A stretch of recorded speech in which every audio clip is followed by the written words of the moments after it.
Hello and welcome to this video course on ranking your YouTube channel higher. Alright, so this is video number 1, and this is going to be the introduction to the YouTube video traffic course. Now, before we talk about the course, I want to make sure that you're in the right mindset. So I want to say that the goal here is to focus on building a brand. If you can start thinking that way, you're going to have a long-term strategy which will actually help you not only in the YouTube traffic and getting ranked on YouTube and getting natural organic traffic and all of that, but it'll also help you in many other ways as well. Now, while that may not make a lot of sense right now, it will in just a second. Now, this is not about throwing hundreds or even thousands of backlinks at your YouTube channel properties or videos. What you really want to do here is to focus on quality and not quantity here. And by doing that, it will actually help you in the long run, as you'll just see in just a minute. So before we get started and talk about the course, what I want to do now is give you a quick overview of what's inside this video course. Video number 1 is the introduction, of course. Video number 2 is what this is not about. And I want to make sure that I cover this because a lot of times when we talk about ranking on YouTube or Google or getting traffic or of any sort, there's a lot of assumptions that are made. So I want to make sure that we cover those assumptions and possibly roadblocks that are blocking your way. Video number 3, we'll talk about what Google wants and the strategy. If you understand what Google wants, then it'll make more sense on what the strategy is all about and how to implement it correctly. Video number 4, we'll talk about the ring, which is the strategy here. And of course, video number 5, we'll talk about how to automate the ring. Video number 6, we'll talk about account creation. And video number 7, we'll talk about how to outsource the account creation and the very tedious process of building the ring. And of course, video number 8, we'll talk about testing this out. And while that might seem a little bit simple, it really is and does take some time to make sure that everything works. So with that said, let's talk about getting started and what you're going to need. You're obviously going to need a product or service to sell. You're going to need to have a YouTube channel. You're going to definitely need to have money to outsource. If you do it yourself, it's going to take about a week or sometimes 2 weeks. But once it's set up and is good to go, then everything is automated. But at the end of the day, your time is valuable, so I recommend just outsourcing this process. But knowing how everything works and all of that will allow you to teach whoever you outsource this to, or you can pick and choose people that we will recommend that we have used personally to set things up for you as well. So with that said, let's move on to video number 2. Hello and welcome back. This is video number 2, and we're going to talk about what this is not. One of the biggest mistakes that we see a lot of people make is they assume that they know certain things, they know the strategy, they bring in what they already know and what they've seen work, and automatically assume that that is what the strategy is about. But by doing that, what ends up happening is we see that people set themselves up for failure. And we don't want that for you. We want you to be able to succeed as much as possible. So that's why I'm covering what this is not. All right. So to ensure that you're able to successfully implement this strategy, we want to discuss things that you do not want to do. So as I mentioned earlier in the previous video, this is not about throwing hundreds or even thousands of backlinks at your YouTube channel or at your properties. In fact, YouTube has become very, very smart in figuring out if you are actually gaming the system. So what we're trying to do here is think of a strategy that works long term. So you want to focus on quality and not quantity here. It's better to get a few backlinks that are of quality rather than getting thousands of backlinks that don't even relate to your content. And we're not talking about automated softwares either. So like I said, Google's very smart in figuring out how to detect fake backlinks or computer-generated backlinks. They're able to detect patterns. So what you're trying to do here is not follow any sort of pattern whatsoever. You want to make sure that it looks natural as possible, because otherwise Google will penalize you in the future. May not be this month, may not be this next year. It may be the 2 years later kind of thing, or it might be even this month.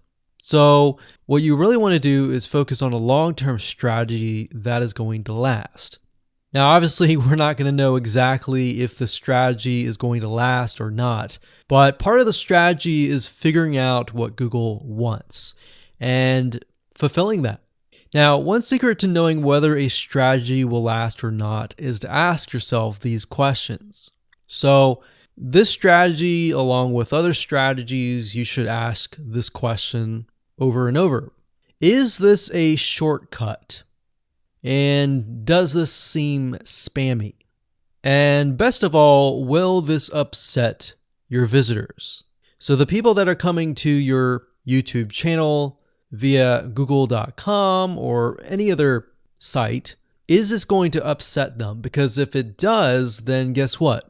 Google is not going to like what you're doing, because they care more about the people that go to Google or go to YouTube and type in a keyword. They care more about them because they are who they are catering to, essentially.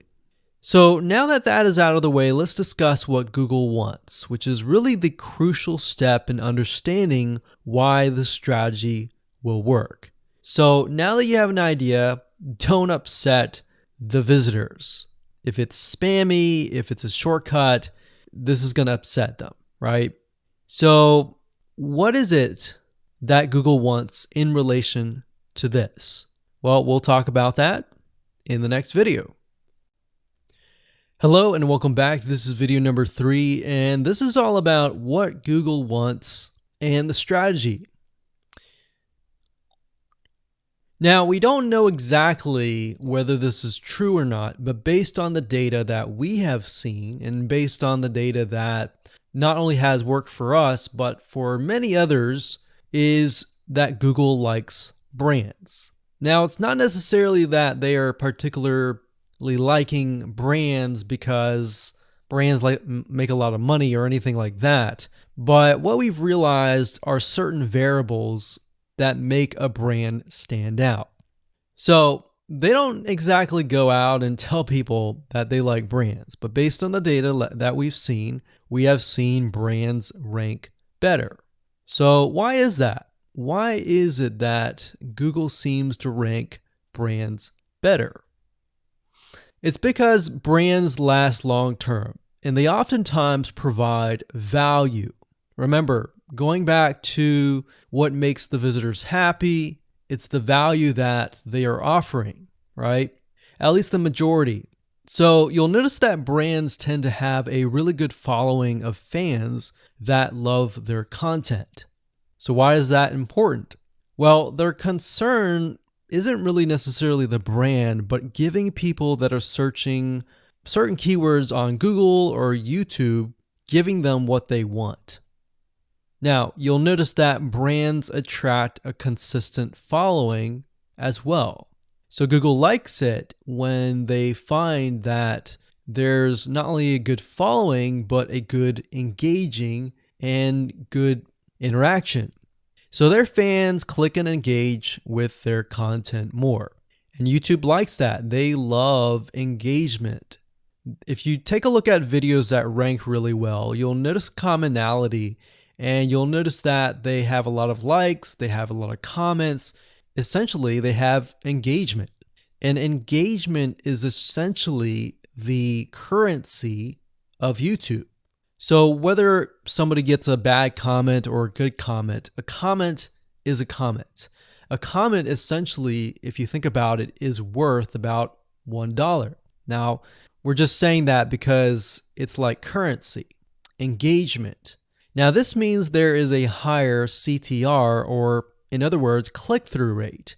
So if you have fans that really love a specific brand, they're most likely going to come back over and over again, right? So higher engagement is what Google likes to see. Higher engagement means that the fans really like the content. So this is based on the data that we have received and based on the data that we have observed. So the strategy here is to make sure that you look like a brand and you do backlinking like a brand. Make sense? So what does backlinking like a brand look like? Well, if you think about the visitors that are coming to that brand, they are looking at it, they're engaging with it, they're sharing it with their friends. Now, like I said earlier, there's no exact this is the way it is, but based on the data that we have gathered over the years and what we see, what works and what hasn't, we can safely say that looking like a brand will be better for your YouTube channel. And of course, gathering a fan base and a good following that is interacting with your content is also key. Now, if you look at brands, they have many social properties besides YouTube channels. They've got Facebook.com, they have Twitter, they have Snapchat, and more. So it only makes sense for your brand to have the same properties in your brand name and interlinking to each other, right? So let's say, for example, that you upload a video to YouTube. Then it's going to make sense for you to post that same YouTube video or share it via Facebook, Twitter, Snapchat, and more. So essentially, we're interlinking them together. And that kind of brings us to this strategy, which is the ring. You're basically interlinking everything together. So like I said, for example, you post a video on YouTube, it needs to be pushed to Twitter, your Facebook fan page, and other social properties. And fortunately, because everything is going to be automated, once you do that, it will trigger and it will automate the whole process. So it makes sense because your fans will be located at these different social properties. So some people will be at Facebook, some people will prefer Twitter, and some people will prefer maybe Snapchat or Instagram and other social properties. But if you think about it, it sounds very time consuming and tedious, right? And yes, it is, but once everything is set up, it will actually make your life a lot easier. But like I said, don't worry, we're going to show you how to speed things up with a few dollars. So with that said, let's move on to video number 4. Hello and welcome back. This is video number 4. And we're going to talk about the ring, which is the strategy. So in the previous video, we discussed why having different social media properties interlinked together can help Google see you as a brand who is sharing your content to your audience. In other words, these aren't just random backlinks, but links from big sites that are branded towards your company. And this is why this is super targeted and is much more powerful than a simple backlink. Make sense? So now let's take a look at what this looks like in real life. So let's head on over to our nifty mind mapping software. I'm going to map things out so that you're going to be able to visually see how it all works. Okay, so to better understand how this works, we're going to map things out. Now, before we map things out, I want to start with some basics, and let's just pull this out here. So essentially the concept here is, as you're building your brand, you're going to have many different social properties. And let's say, for example, this is the Facebook fan page. So that's your fan page. And we've got the YouTube channel over here, because that is our end goal, is to have our YouTube channel get ranked higher. So essentially what we're doing is we're getting a backlink from this to here.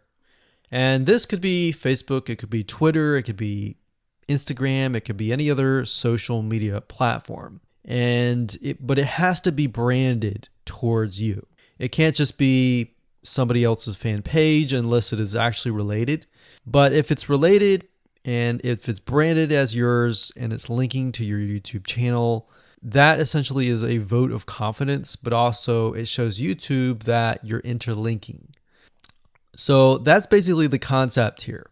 Now, if we dig a little deeper, basically what we want to set up is every time we upload a YouTube video and it gets posted, maybe it gets posted publicly, what ends up happening is we push that YouTube video and get it embedded onto the Facebook fan page, the Twitter page, the WordPress page, and all of that.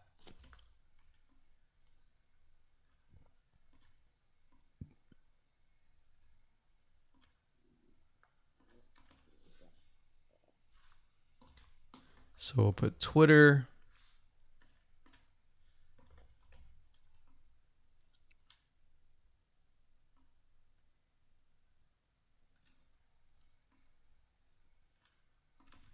And we'll do WordPress.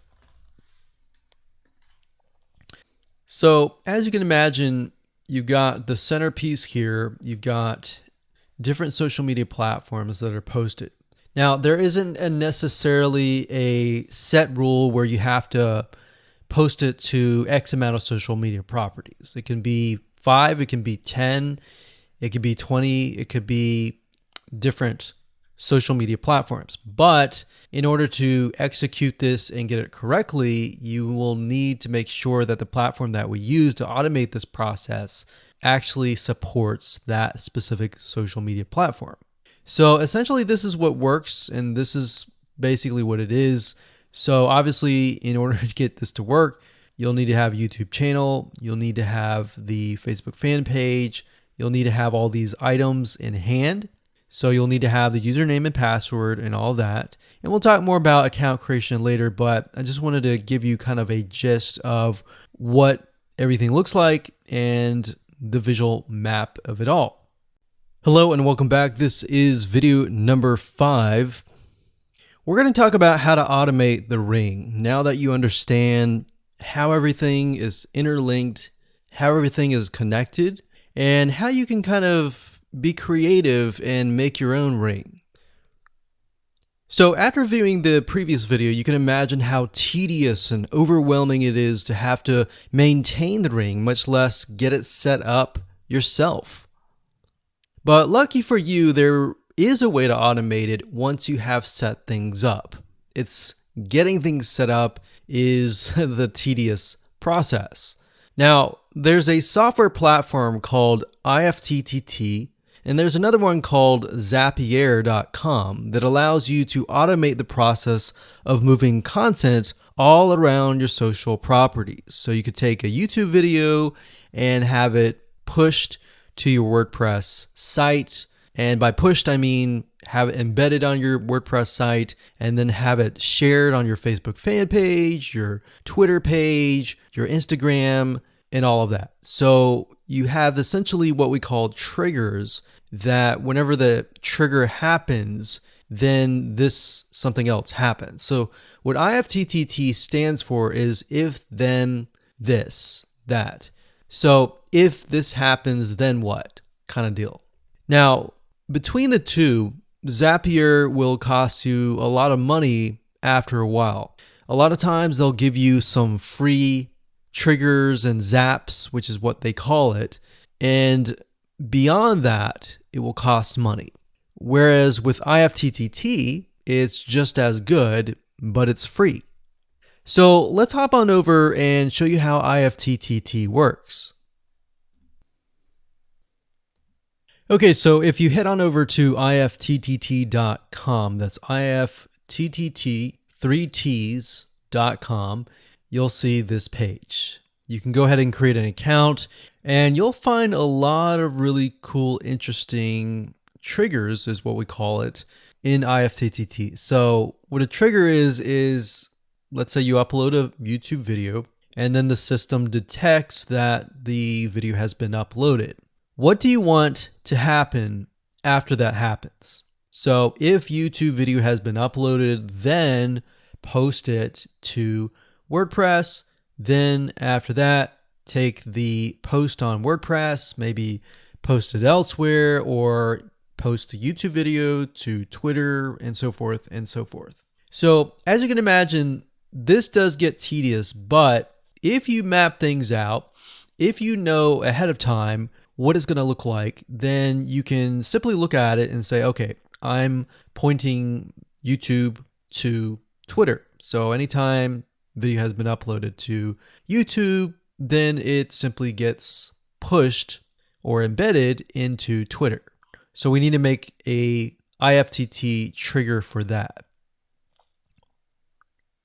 So to do that, it's very easy. All you have to do is go to My Applets up here, and you can do a search for applets. Now services over here, I'm not going to click that, but this tab here allows you to essentially connect to all the services that you're going to be using. So for example, as you can see here, I've got Tumblr to Weebly, RSS to Google Drive, a YouTube like to OneNote, YouTube like to Facebook page. And the reason why you might want to have YouTube likes is, let's say for example that you already have maybe 50 videos on your YouTube channel, but you want to find a way to get those videos embedded. So what we figured out is that YouTube likes is the way to go. So obviously you can't re-upload a video that hasn't already been uploaded and is already getting thousands of views. The way you go about it is create a YouTube like trigger so that you can simply like it, and then it gets posted to throughout your network.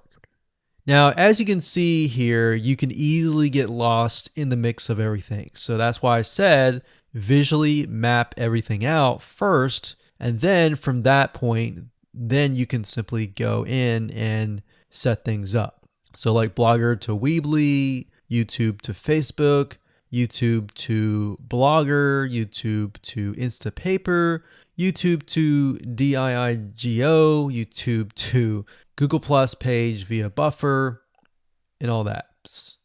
And we got YouTube to Tumblr, YouTube to Twitter. So it can go on and on and on if you really want it to, or you can simply pick and choose what you want and what you don't want and go from there.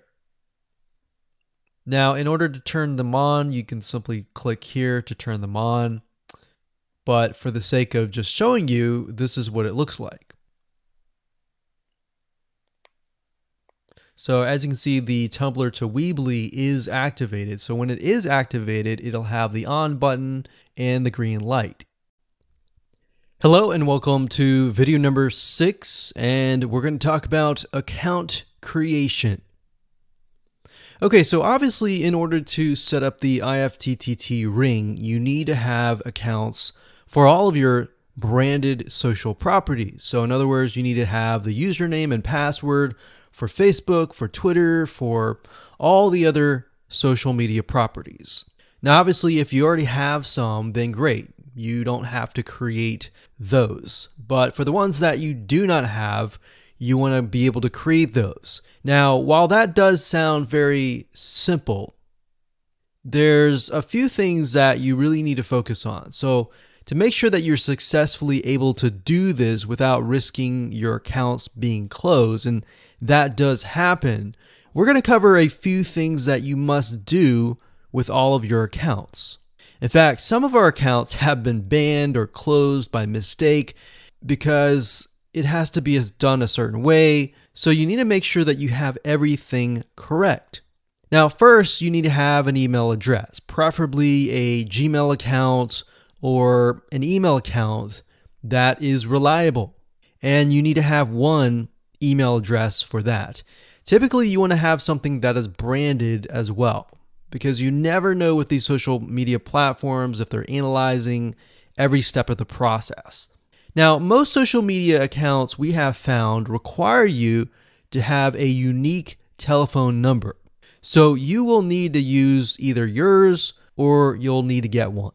If you don't have one and you don't want to use your personal telephone, there are several places to get unique telephone numbers that can be used for both voice and SMS.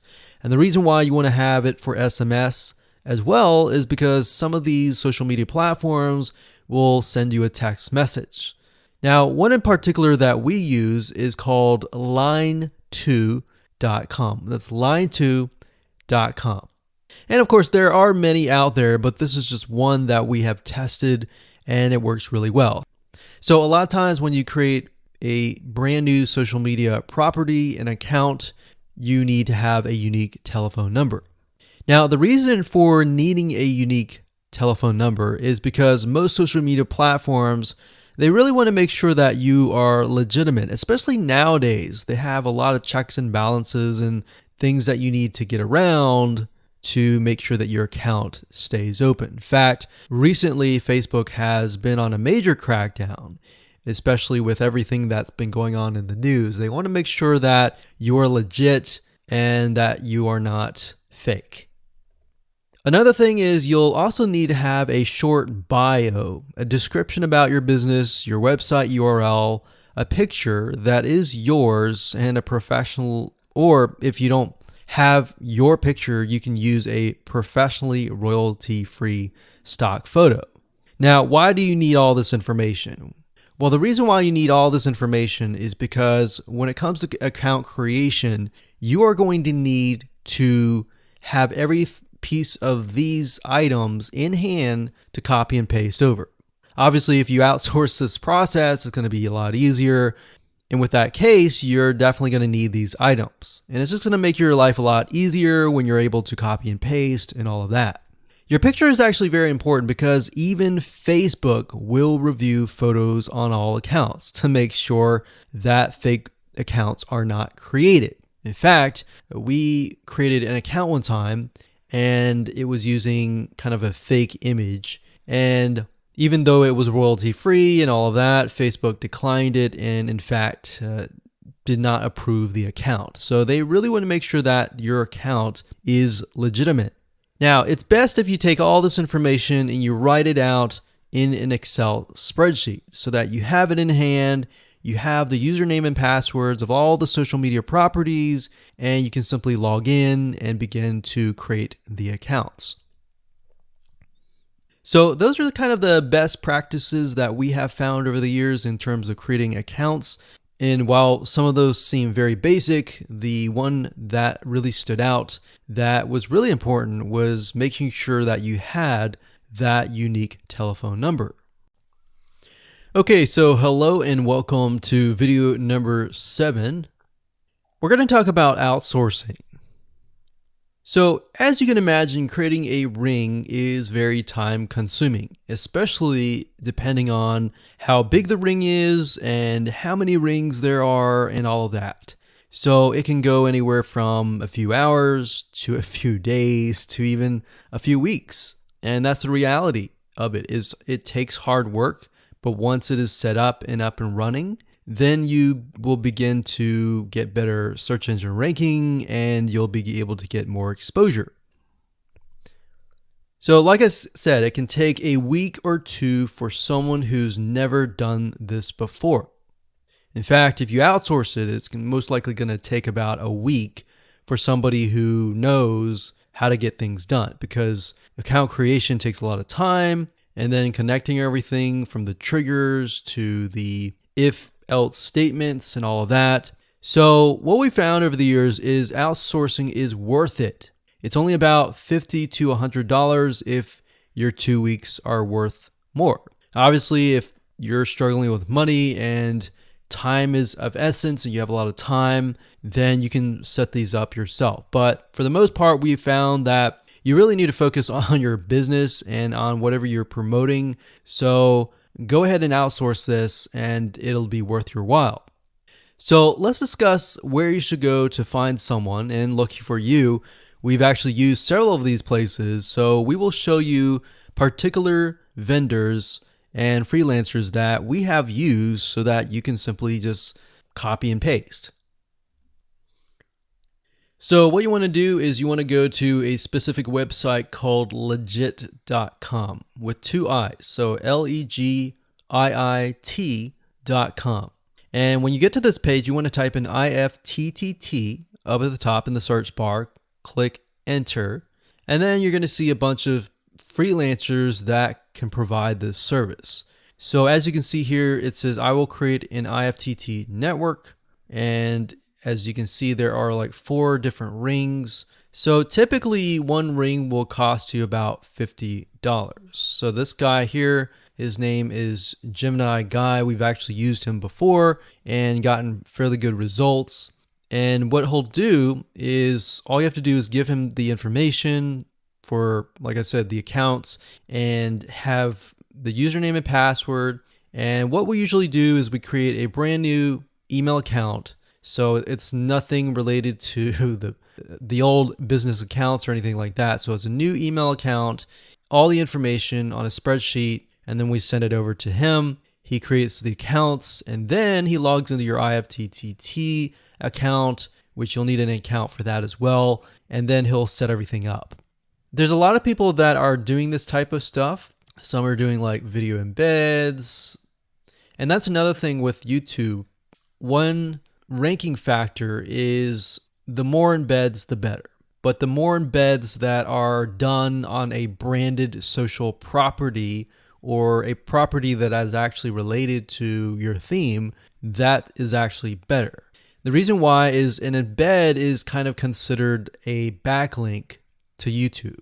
So if we were to create a IFTT network that is specifically creating as many embeds in different social media properties, that can help as well. So we can have a ring or several rings, and on top of that, we can have video embeds. Now, the nice thing about legit.com is it's really focused on a lot of online marketing, SEO, and other different services like backlinks, PBN links, and all of that. But what we found is you don't want to get too fancy. You want to start out slow and work your way up. Because if you start just throwing a bunch of backlinks or even video embeds right away, it doesn't look natural, right? If you release a piece of content, sometimes it can take a week or weeks until you start getting hundreds or even thousands of likes or engagement. So you don't want to throw thousands or even hundreds of thousands of backlinks right away, right? So that's not going to look natural. And going back to what we talked about earlier in the previous videos, does it look natural? If it doesn't look natural or doesn't seem natural, then that can be a problem. So legit.com is an awesome site to go to. And this guy right here, Gemini Guy, like I said, is someone that we've used. Now, obviously, you can go to these other people and look at the reviews and see if they have good reviews and see what other people are saying. Hello and welcome to video number 8. This is all about testing and making sure that you understand how to test it to make sure that it works. Because I will say once these are set up, a lot of times, sometimes they work. A lot of times, sometimes one of the items throughout the line does not work. So I'm going to show you how to troubleshoot it. So whether you created the ring yourself or you hired somebody to do it, testing is very, very important. In fact, we outsource most of our rings, but yet we still have to go back and test it out. A lot of times when these freelancers are in the mode, they'll test it out, but they're really relying on you to test it out because they can't upload a YouTube video to your YouTube channel unless they have access. And a lot of times we don't give them access for, privacy and security reasons. So let's go ahead and discuss how to do that. So let's hop on back over to IFTTT and I'll show you how you need to test things out. Okay, so we're back at IFTTT, and what I recommend that you do is you open up the Excel spreadsheet that the freelancer gives you or that you've created yourself. And on that Excel spreadsheet, it should have your username and password and all the links to all of the accounts that were created. So in that case, how do we test it out? Well, obviously we're going to need to upload a video to YouTube. Now, I'm not going to do that now, but if you upload that, everything should work throughout the network. So the way you can test things out is simply by going to the websites that are in the Excel spreadsheet. So once you go there, if it has been posted, it works. If it's not working. If it's not working, then you'll need to kind of troubleshoot it. Either get the guy who created the ring to help you out, or if you did it yourself, this is basically what you need to do. So you need to check through and figure out what's not working. So if we found that the YouTube video is not being posted to blogger.com, we need to figure out why. So we need to go to the applet. So this in case is the YouTube like to Blogger. So it's a little bit different than the upload to YouTube channel. But if we click on that, you can see here that we have the applet that goes from YouTube like to Blogger. So if we click on this here, you can actually get a better view of what's happening. So basically anytime a YouTube video is liked, we create a post on Blogger, we put the title, we put all this. Now we need to figure out why. Usually a lot of times the reason why it's not posting is because it's not connected to the account. So you want to make sure that it's actually connected. If it is connected, then sometimes you'll need to look at, for example, this. Is it posting the title and maybe not the video? Or is it not posting everything? If it's not posting everything, it usually means it's a connection issue. If it is posting like the title, but not the body or the YouTube, then maybe it's the embed code is incorrect. So you can check that. So really what it comes down to is just trial and error. But if you really outsource this, it's really going to be a lot easier. But that's what we found to be the case in most of the time, is that the services are not being connected. And I will say IFTTT, sometimes it's can be hit or miss. And sometimes in that case, the services may or may not be working. And that's really reliant sometimes on the YouTube channel, the social media platform, and all of that. So hopefully those tips can help you along the way when it comes to testing.